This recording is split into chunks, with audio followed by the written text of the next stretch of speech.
Good afternoon. Since we last had a chance to speak, we've had the opportunity to spend time with the families, had the opportunity to pray with them and pray for them. And the strength of these families is absolutely remarkable. And we want to let them know that we are here with you every single step of the way. We are praying for you now and always, and we always will. We've also had the chance to spend time with a lot of our first responders who we mentioned before, the work that they have done since early in the morning, and they have not stopped since, is truly remarkable. These are individuals who in the middle of the night jumped into some very challenging environments, some very challenging territories, and have not stopped in their quest to making sure that each and every person is seen and supported and lifted up. And so to our first responders, today and always, we just want to say from the bottom of our hearts, thank you. We've also had the chance to speak with both the president and the vice president, who have been full-throated in their support of everything that we're doing here in Maryland. And we just want to say how grateful we are to them, how grateful we are to the Secretary of Transportation and the Department of Transportation, who within hours of this happening, I was on the phone with the Secretary of Transportation. I think Secretary Buttigieg called me at 3:30 in the morning. And now he and his entire team have been down here this afternoon spending time looking at the efforts, looking at the damage, and also identifying what they can do to support and help. I can't tell you enough how much we appreciate that, Mr. Secretary. And also please let the President and the Vice President know from the bottom of our heart how much we appreciate it as well. We've also had a chance to be here with our remarkable congressional delegation. From the earliest parts of the morning, our congressional delegation has been there throughout. And I always say I'm grateful that I've got such a remarkable congressional delegation. And today, I just have another example as to why I am a very lucky governor to have the congressional delegation that I have. And also our state, our local elected officials, Mayor Scott, who literally got a call from the very first thing in the morning. I know you have had no rest in a very long time, sir. And so I want to say how much we appreciate you. But also, it's to the members of the philanthropic community who've been reaching out and offering support. It's the members of the private sector who've been reaching out and offering support. It's the sandwich companies who have said we're going to shut down because we just want to make sure that the first responders are getting meals. Everybody has stepped up. Everybody has raised their hands to serve. And I can tell you, it is so deeply appreciated. It's so deeply felt. And for everyone who is offering prayers and supports, I can tell you those prayers are working and we are grateful. And the thing that I would ask for people to remember is this. The first, this is very much still a search and rescue mission.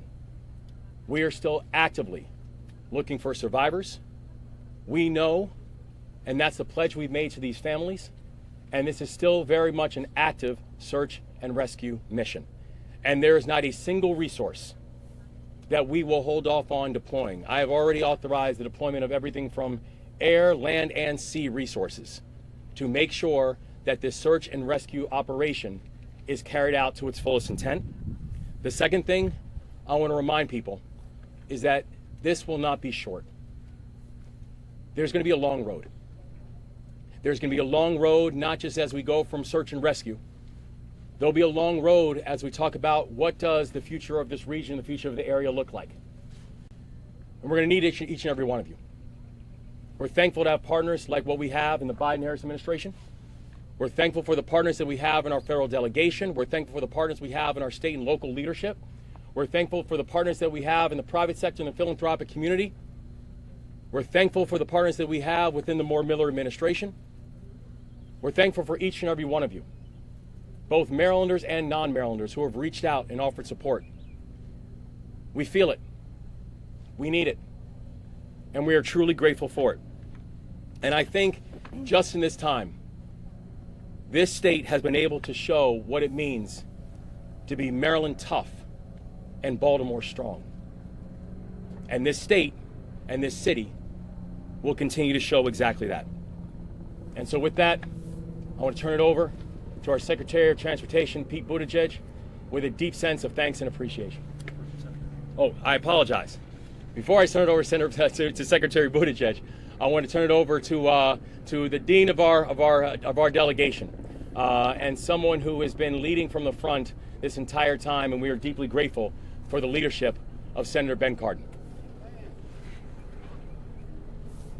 Governor Moore, first of all, thank you very much for getting our whole team together to meet this challenge, and our prayers are with the families of those that are lost at sea at this moment. As the governor said, it's still a search and rescue, so we are hopeful and we are with the families. I also want to underscore our thanks to our first responders. They did an extraordinary job, acting very quickly and saved lives, so we thank our first responders for everything that they have done. I just really want to underscore a couple points. Our first priority is the search and rescue for those that were on the bridge. We then need to make sure that the channel is reopened. It's critically important to our economy. It affects many, many jobs. It affects not only jobs here in Maryland, but around the country and world. So our next priority is to make sure we get that channel opened. And then we also need to fix and replace the bridge for the surface transportation. We're going to work together as a team. I am very impressed by all the partners that are with us today. We heard from them at the state level, the local level, at the federal level. I particularly want to acknowledge our federal partners. The Secretary of Transportation is with us. We have the Coast Guard. We have the Army Corps of Engineers. We have the investigators. We have the Small Business Administration. They're all here because of the commitment of the partners to work together. A special thanks to President Biden, who's made it very, very clear that he'll do everything in his power to make sure that we get the help we need to deal with this challenge. But as Secretary Buttigieg told us in our briefings, he's going to need the help of Congress in order to get things done. So I want to acknowledge our team, Senator Van Hollen, my partner in the United States Senate on the Appropriations Committee, and the work that he's doing. Congressman Mfume is here. Congressman Trone is here.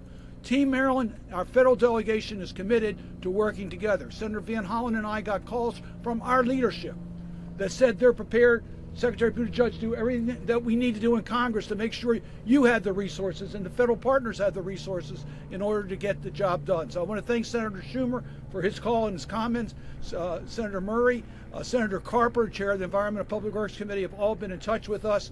It is a team effort, and we're going to make sure that we do everything we can to protect our economy and protect the people of our state. And with that, let me just turn it back to the governor or Secretary Buttigieg. This guy woke all of us up early this morning, so thank you very much. Thank you. I want to thank Senator Cardin and the entire delegation for their leadership. They have been on this from the first moments, and as the Senator mentioned, and I'll say more about this in a moment, we'll be needing to work together to make sure that we render all of the support that is needed at the federal level. I want to recognize the leadership of Governor Moore, who was already wide awake and hard at work when I reached him in the middle of the night. We just had a very informative briefing with his extraordinary leadership team, and I was moved to see the partnership between state as well as county and city personnel, led by the county executive and the mayor, working hand in glove with us and with our sister federal agencies. And if there's one thing I have to say today, it is a note of gratitude for the extraordinary and courageous work of the first responders, some of whom are in that cold water right now, some of whom are from right here, some of whom have traveled in to render mutual aid, all of whom are responding with extraordinary professionalism and whose work has already saved lives. And to those state, county, and local responders, I would add the extraordinary work of the United States Coast Guard. We should also recognize that this is an excruciating day for several families who went to bed last night having it be a normal night and woke up today to news that no one wants to receive. They are hoping and praying, and we are hoping and praying with them. We are all putting our arms around the community of Baltimore, and that is true for all of this country. I've even heard from counterparts as far away as the United Kingdom reaching out to express their support to the people of Baltimore. As been mentioned, been in close contact with the governor, the mayor, county leadership, and the congressional delegation. And as President Biden has made clear, the federal government will provide all of the support that they need for as long as it takes. This is no ordinary bridge. This is one of the cathedrals of American infrastructure. It has been part of the skyline of this region for longer than many of us have been alive. So the path to normalcy will not be easy. It will not be quick. It will not be inexpensive. But we will rebuild together. In order to make sure that happens, the President's plan is to work with everyone here in order to rebuild this bridge and reopen this port, including our readiness as a department to approve emergency funding as soon as we receive that request. Meanwhile, our Maritime Administration will help with port, harbor, and supply chain operations.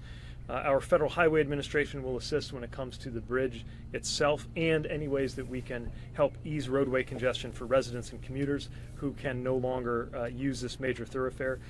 The Federal Aviation Administration is even involved, working to keep the airspace above the bridge clear for emergency personnel. PHMSA, our Pipeline and Hazardous Material Safety Administration, is on the scene to help with any hazmat issues. And our newly stood up Freight Office is already at work preparing for supply chain impacts that we know are coming because of the importance of this port, not just to the Baltimore region, but really to the entire United States economy. We're going to be working closely with the National Transportation Safety Board as they lead their independent investigation and with the Coast Guard as they continue operations in the water. I've also spoken with Secretary Mayorkas, who's working to ensure that all DHS assets are integrated. So in many ways, our work is just beginning to rebuild this bridge and deal with impacts in the meantime, to reopen this port and deal with supply chain impacts in the meantime. But today we are most acutely focused on the emergency operations underway and on the families that have been impacted.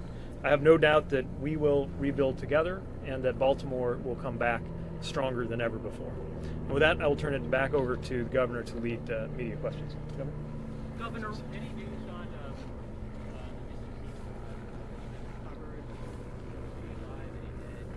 There's no new information about the search efforts that we know that we still have the 6 individuals who are missing.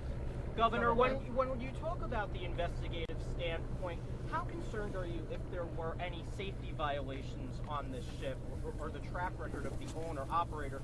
And Mr. Secretary, if you could speak to that as well, do you have any concerns about that? Mayor Scott, we also didn't hear from you. What are your thoughts on this tragedy today? Well, I'll take it first, and I can pass it off to Mr. Mayor. Thank you. I know there's a thorough investigation that's going to be going on about everything that took place last night, the things that led up to it, and also the aftermath. And so I don't have any further comments about any concerns that we have about the companies that are involved, because there's still a thorough investigation that's going to take place. Thank you, Mr. Governor. I think we all know this is an unspeakable tragedy. And while, as the governor just said, the investigation is still underway, all of that can wait. Right now, this is about the lives of those individuals that we are searching for and nothing else. Everything else, this team of folks will work together to make sure that we rebuild and do everything we need to do for our port. But right now, we need everyone to understand this is about the lives and those families who are deeply impacted. Mr. Secretary, this is, we've seen now several bridge collapses happen over the past couple of years. Obviously, this was a catastrophic event, but that bridge fell very quickly. How concerned should Americans be about the bridges that they're traversing every single day in this country? Well, this is a unique circumstance. I do not know of a bridge that has been constructed to withstand a direct impact from a vessel of this size. What I will say is anytime anything happens to any bridge, we as a country take that and learn from that.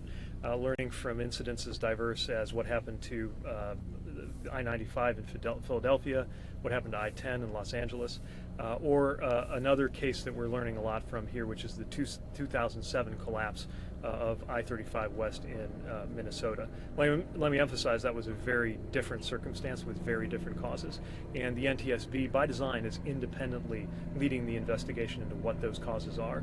No question that we will take all of that information and apply it in our future work. Mr. Secretary, how long are you preparing for the shipping channel to be closed? And you mentioned supply chain. What else are you doing to make sure other ports are prepared to maybe take on some of that? Well, the port here in Baltimore does the most vehicle handling of any port at all, and that's just talking about the vehicle side. You also have container traffic, you have bulk traffic. There is no question that this will be a major and protracted impact to supply chains. It's too soon to offer estimates on what it will take to clear the channel and reopen the port.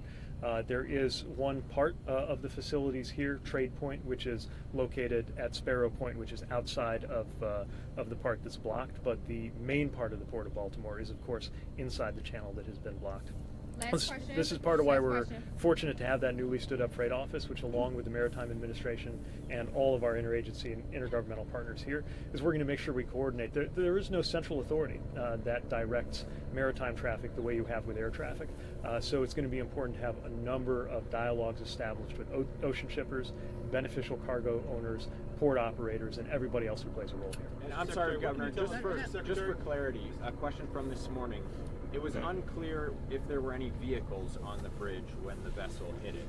Do you have an update now whether there were actually vehicles on the bridge? There's still an investigation going on about which vehicles that we had that was on the bridge. The thing that we know that we also can verify though is the quick work of of public officials and law enforcement who kept more vehicles from coming onto the bridge. They undoubtedly saved an innumerable amount of lives last So night. you're still looking for 6 people, and that's it, as far as you know. Our investigation has not changed on that. Thank you. I'm Mary Bubala. Thank you for watching. Here's another video for you to watch. Also take some time to subscribe to our YouTube channel.